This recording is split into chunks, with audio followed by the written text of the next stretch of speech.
आशा किसी फल के रूप में हो, मजदूरी हमको मिल जाए तो हम कुली हैं। ये सबसे निम्न श्रेणी के लोग हैं। कर्म के सिद्धांत के अनुसार जब हम कर्म पर चर्चा करते हैं तो ये सबसे निम्न श्रेणी के कुली लोग हैं। तो ईश्वर की कृपा से आप हम कुली नहीं, ऐसा प्रयत्न करें तो कुली न हो। इन कुली से ऊपर लोग हैं जो कर्म फल के हेतु तो होते पर इनसे बहुत अच्छे हैं। और वो ऐसे लोग हैं जो सेवक कहे जाते हैं, कुलियों से ऊपर है। वो सेवा करते हैं, समाज की सेवा करते हैं, परिवार की सेवा करते हैं, अस्पताल विभिन्न जगह, या जैसे हम लोग हैं इन आश्रमों में रहकर जो कुछ हमसे सेवा होती है आप लोगों की नम्र सेवा करने का प्रयत्न करते हैं। इस सेवा में हम जो सेवक हैं, मेरी बात नहीं, जो सामान्य अच्छे सेवक हैं, व्यक्तिगत किसी प्रकार के प्राप्ति की आशा नहीं, इसके बदले हमको ये मिलेगा। हम सेवा करना चाहते हैं, हृदय की उदारता है जिससे जन कल्याण हो, लोक कल्याण की आशा से, अपने बंधु बांधवों के कल्याण की आशा से कर्म करते हैं। इन कुलियों से श्रेष्ठ हैं ये लोग। कुली तो वो है, चाहे वो बड़ा से बड़ा मैनेजर हो, बड़े से बड़े पद में रहने वाला व्यक्ति क्यों ना हो, जिसको लाखों करोड़ों रुपए की तनख्वाह मिलती हो या आय होती हो, यदि वो आय उसका लक्ष्य है तो वो कुली है।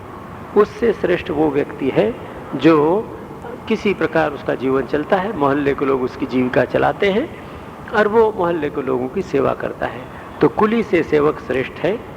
इस व्यक्ति के जीवन में ये कर्मयोग प्रतिष्ठित होने की संभावना है। ये सेवक कल कर्मयोगी हो सकता है और उस महान पद में प्रतिष्ठित हो सकता है। तो हम कुली से ऊपर उठे और सेवा की स्थिति में आए। सेवा की स्थिति में हमने व्यक्तिगत फलाकांक्षा त्यागा, व्यक्तिगत फल प्राप्ति की इच्छा या लाभ को हमने छोड़ा और उसको समाज के लिए या अधिक के लोग के व्यष्टि को छोड़कर समष्टि के लाभ के लिए किया, तो हम कर्मयोग के यात्री हो गए। कर्मयोग की यात्रा में हमारा जीवन सफल होगा। कर्मयोग की यात्रा हमने जीवन में प्रारंभ कर दी। इसके पश्चात धन्य वो लोग हैं जो केवल कर्म के लिए कर्म या प्रभु प्रीत्यर्थ कर्म करते हैं, न तो वो समाज की सेवा करना, कुली होने का तो प्रश्न ही नहीं है। उस सेवा से समाज का भी कल्याण हो, ये भी उनकी आकांक्षा नहीं है। यद्यपि लोक संग्रह चिकीर्षु होकर कर्म करना चाहिए लोक कल्याण की कामना से, किंतु कर्मयोगी जब धीरे धीरे इससे भी ऊपर उठेगा तो उसके जीवन का एकमात्र उद्देश्य यही रहेगा, या तो वो प्रभु प्रीत्यर्थ सब कुछ उस प्रभु की प्रीति के लिए, प्रभु को प्रसन्न करने के लिए कर्म करेगा, अथवा एकदम अनासक्त होकर कर्म करना मेरा स्वभाव है, ये कर्म मैं कर रहा हूँ, बस करना है इसलिए कर रहा हूँ, मुझे इसका फल नहीं चाहिए, मुझे यश नाम जप न मैं इसका निमित्त बनना चाहता। ये दोनों लोग कर्म योग के रास्ते में जा रहे हैं, उनका जीवन धन्य होगा। इसलिए भगवान कहते हैं ते संगः अकर्मणि संगः न अस्तु, तेरी कर्म न करने में रुचि न हो जाए, आसक्ति न हो जाए।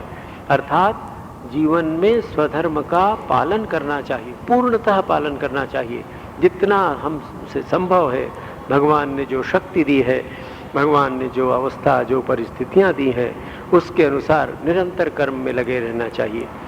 कर्मयोग अकर्मण्य लोगों के लिए नहीं है। कर्मयोग उन लोगों के लिए भी नहीं है जिनके जीवन में किसी प्रकार की आशा आकांक्षा नहीं, जो एकदम बैल की तरह काम करते हैं। नहीं, हमारे जीवन की आशा आकांक्षा केवल एक कर्मयोगी के जीवन की आशा आकांक्षा केवल एक यही है कि मेरा मनुष्य जन्म हुआ है, और मनुष्य जन्म क्योंकि कर्म करने के लिए हुआ है, तो मैं अपनी बुद्धि के अनुसार जो सत्कर्म मुझे मिला है उसको करूं, जो स्वधर्म है उसका पालन करूं, और बस कर्म करके ही शांत हो जाऊं। किसी प्रकार की योजना नहीं, आलोचना नहीं। अब कर्म योग की ये जो स्थिति है कि हम कर्म करते रहें, फल की आशा न रखें, कारण न रखें, और अकर्म में भी हमारी प्रीतिया अकर्मण्य न हो जाए, तो ये स्थिति क्या है, कैसे हो? भगवान 48वें श्लोक में इसकी व्याख्या कर रहे हैं। अत्यंत महत्वपूर्ण श्लोक हैं ये, साधना की दृष्टि से बहुत ही विचारणीय है। योग की बड़ी प्रसिद्ध परिभाषा भगवान ने द्वितीय अध्याय के 48वें श्लोक में दी है। कर्म की व्याख्या करने के बाद भगवान कहते हैं योगस्थः कुरु कर्माणि संगम त्यक्त्वा धनंजय सिद्ध सिद्धो समो भूत्वा समत्वम योग उच्यते। हे अर्जुन, हे धनंजय, क्या कर धनंजय? संगम त्यक्त्वा, आसक्ति त्याग कर। अभी यहाँ भगवान ने कहा केवल कर्म में अधिकार है, फल में तुम्हारा अधिकार नहीं, फल के निमित्त भी मत बनो और अकर्मण्य भी मत बनो। तो कर्म करो, पहले ही आदेश है, तो कैसे करो? संगम त्यक्त्वा, ये आसक्ति त्याग कर, योगस्थः, योग में स्थित होकर। जैसे आप हम सब आसनस्थ हैं, आसन में बैठे हैं, इसी प्रकार योग में स्थित हो जाएं। योग में स्थिर होकर गुरु कर्माणि, आदेश है कर्म कर, संगम त्यक्त्वा, तो संग का त्याग, आसक्ति का त्याग और योगस्थ होना एक ही सिक्के के दो पहलू हैं। जो व्यक्ति पूर्णतः आसक्ति त्याग करेगा वो इस कर्म योग में स्थित हो जाएगा। तो भगवान पहले कह रहे हैं योगस्थः, योग में स्थित होकर तब कर्म कर। तो ये कठिनाई सी लगती है यहाँ कि भगवान ने ऐसा क्यों कहा, पर जो सूत्र है उस सूत्र पर अगर हम विचार करें तो बड़ा स्पष्ट हो जाएगा। अब ये योगस्थ क्या है? सिद्धि असिद्धि ही समः भूत्वा, सिद्धि और असिद्धि में, लाभ और हानि में सम होना। सम होने का मतलब मन में किसी प्रकार का विकार न हो, विक्षोभ न हो। सफलता मिली तो मन एकदम आनंद से भर के उछलने लगे, ऐसा न हो। विफलता मिली तो मन में निराशा आ गई, हम एकदम टूट गए, ऐसा भी न हो।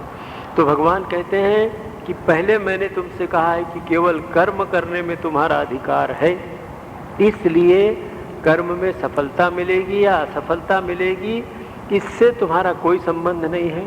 तो उधर से उदासीन हो जाओ, कर्म से नहीं। कर्म का परिणाम जो सफलता या असफलता है, सिद्धि या असिद्धि है, उसकी ओर दृष्टि मत डालो। काम समाप्त किया, प्रभु तुम्हारी योजना में इसकी सिद्धि है, सफलता है, बहुत अच्छी बात है। प्रभु तुम्हारी योजना में इसकी असिद्धि, असफलता है, तो भी बहुत अच्छी बात।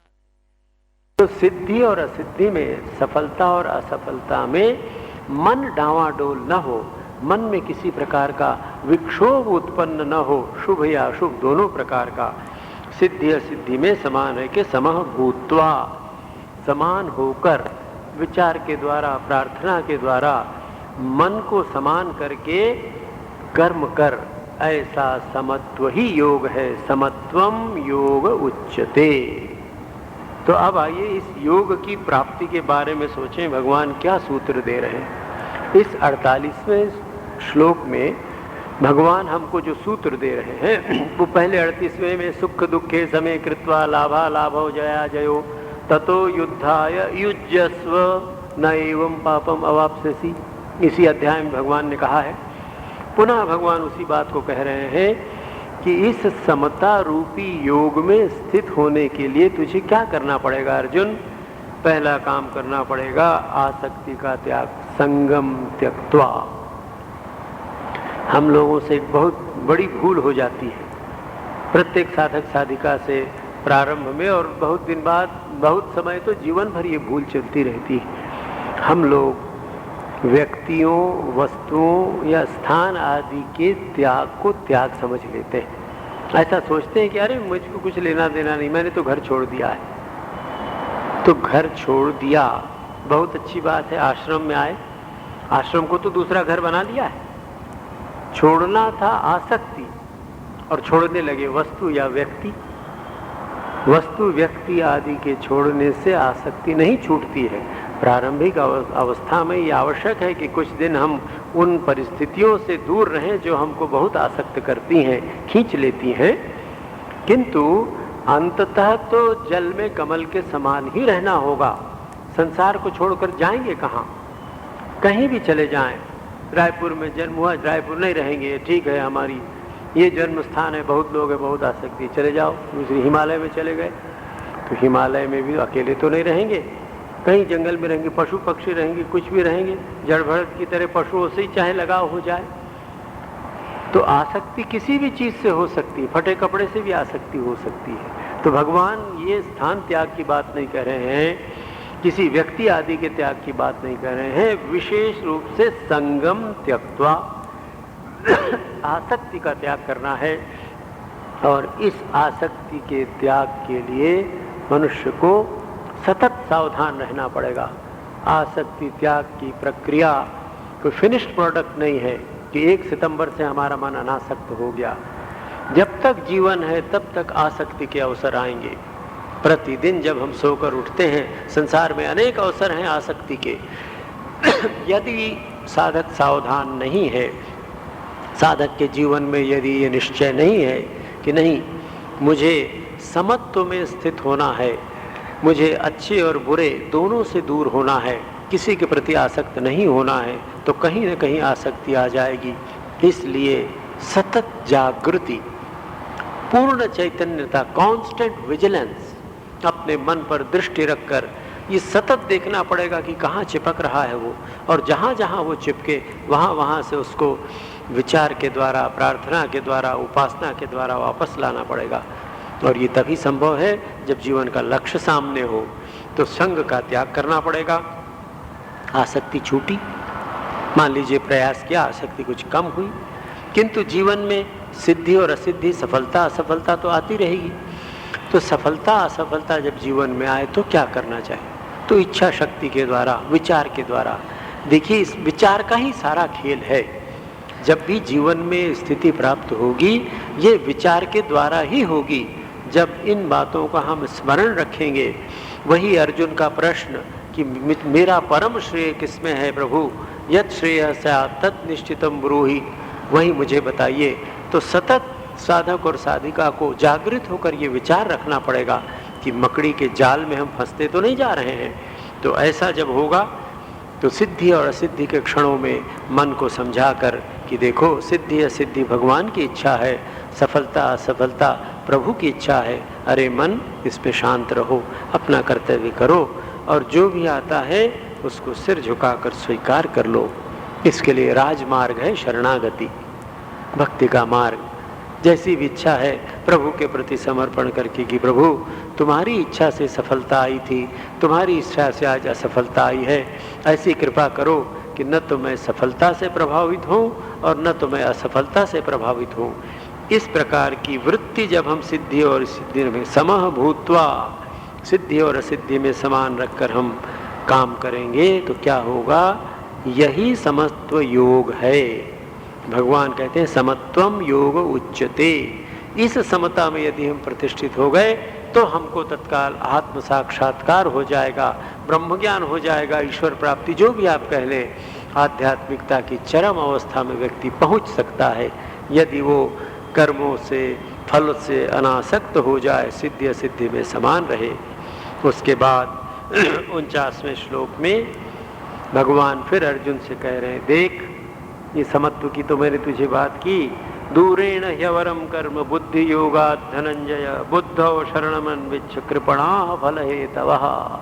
हे अर्जुन, मैंने तुझसे क्या कहा? जो ऊपर की बात बताई, बुद्धि योग से, अर्थात इस निष्काम बुद्धि में, समत्व बुद्धि में प्रतिष्ठित होने की जो स्थिति, ऐसी बुद्धि जो किसी से विचलित न हो, न शुभ से न अशुभ से, न लाभ से न हानि से, न जय से न पराजय से, न मान से न अपमान से, किसी भी अवस्था में विचलित न हो, ऐसी बुद्धि में अगर तू स्थित है तो इस बुद्धि योग, यही बुद्धि योग है, समत्व योग है। इस बुद्धि योग की तुलना में सकाम कर्म अत्यंत तुच्छ है। कर्म दूरेण अवरम, हीन कोटि का कर्म है ये वेदादि के जो कर्म। किसी वासना या कामना को लेकर जब हम कर्म करते हैं तो यह कर्म समत्व योग की तुलना में बहुत ही छोटा है। इसलिए तू इसको छोड़। क्या कहते हैं? बुद्धौ शरणम अन्विच्छ, इस बुद्धि की शरण में जा। जो आपसे निवेदन किया जा रहा था, विचार की बात, गीता में बुद्धि की बहुत महिमा है।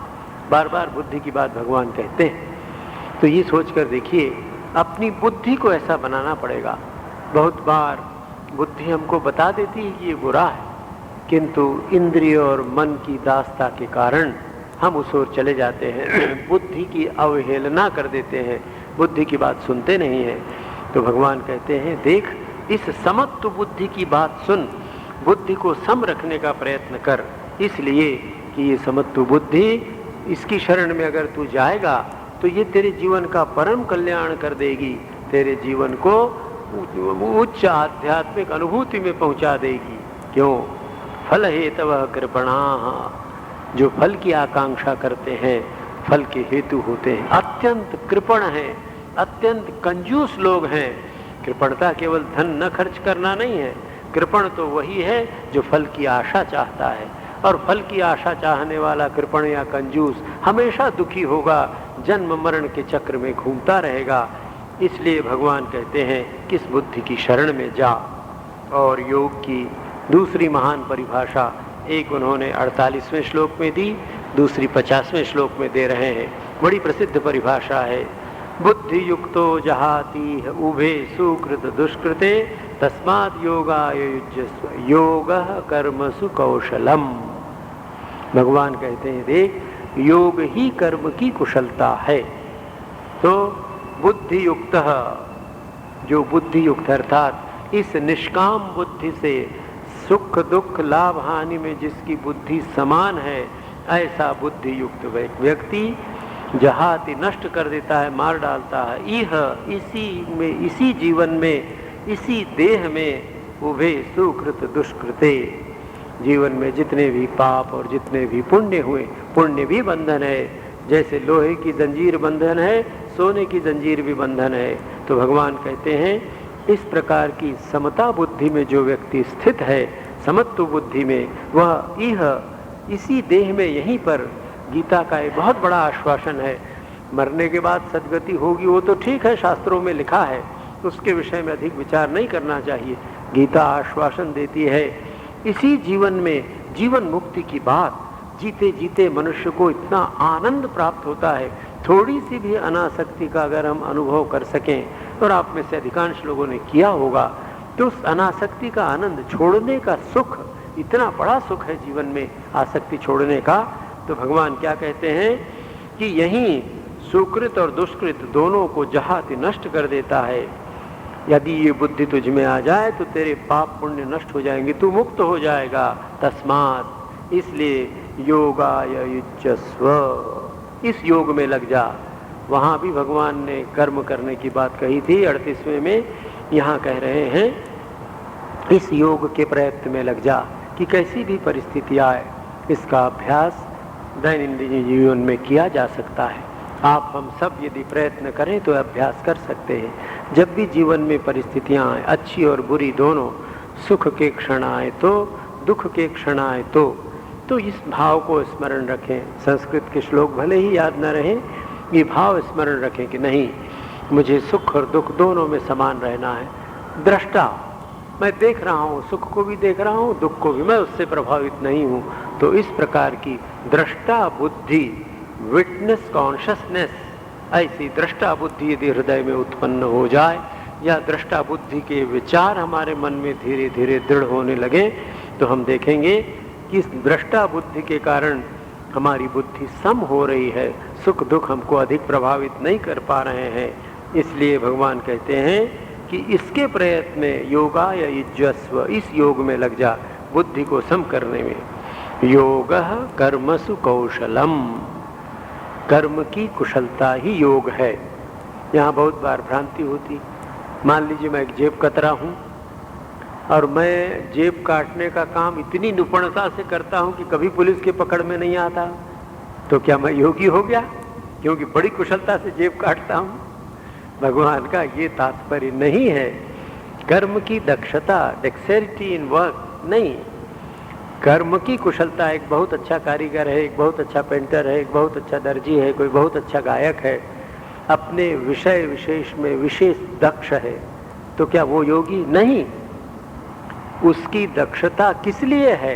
उस दक्षता से अगर वो धन कमाना चाहता हो तो बंधन है, नाम यश कमाना चाहता हो तो बंधन है, किसी भी प्रकार के फल की आकांक्षा हो, एकमात्र उस दक्षता के द्वारा यदि वो ईश्वर की उपासना करना चाहता है कि प्रभु तुम्हारे लिए कर्म कर रहा हूँ, प्रभु प्रीत्यर्थ कर्म करता है, वही कर्म की कुशलता है।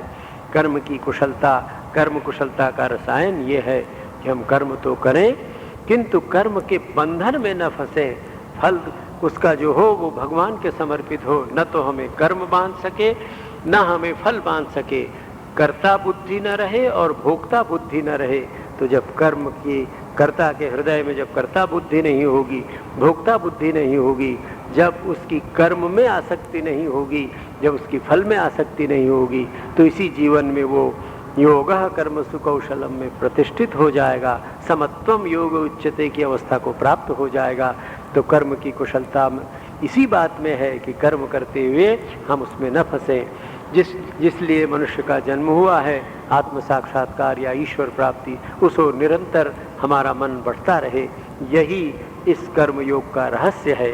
इसी कर्म योग को आगे बढ़ाकर फिर भगवान हमसे कहते हैं, तो उसका परिणाम बताते हैं। 91वें श्लोक में फलश्रुति है, कर्मजम बुद्धि युक्ता फलम त्यक्त्वा धनंजय मनीषिणः जन्म बंध विनिर्मुक्ता पदम गच्छन्ति अनामयम्। इसकी चर्चा अगले रविवार करेंगे। आज फलश्रुति केवल आपके सामने रखी गई। आगामी रविवार आप सब सादर आमंत्रित हैं। ओम शांति शांति शांति। हरि ओम तत्सत्। श्री राम कृष्णार्पणमस्तु।